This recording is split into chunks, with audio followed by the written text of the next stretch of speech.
Una lettera di Papa Francesco al mondo, la gioia dell'amore, sull'amore in famiglia.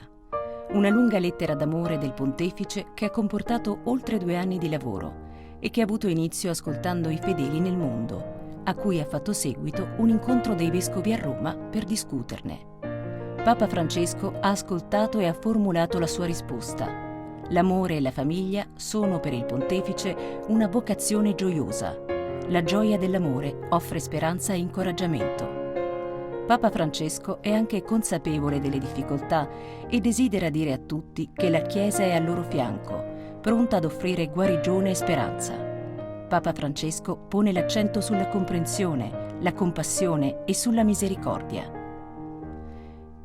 Il Santo Padre ha visto la sofferenza della gente, conosce i problemi e le sfide che le famiglie devono affrontare, mancanza di lavoro, sentimenti di ostilità verso una vita nuova, violenza e droga, migrazioni.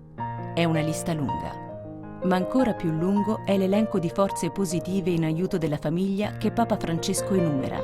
Virtù come la pazienza, la generosità e la speranza, la fedeltà, il perdono e la forza spirituale di fronte alle avversità. La gioia dell'amore ritrae la ricca e profonda realtà delle esperienze quotidiane della vita familiare, offrendo idee per aiutare i coniugi nelle difficoltà, accompagnandoli con empatia quando non ce la fanno. Il Papa dice sì all'educazione sessuale in un'epoca in cui la sessualità viene banalizzata. Papa Francesco rivolge un pensiero particolare ai sacerdoti e a quanti operano nell'ambito della famiglia, ricordando loro che ogni situazione è unica e che essi devono ascoltare non solo con le orecchie, ma con il cuore. Nelle situazioni difficili o irregolari, i ministri della Chiesa devono saper discernere, accompagnare e integrare, non condannare, ma aiutare tutti a partecipare alla vita della Chiesa. La luce di Dio risplende sempre oltre le tenebre.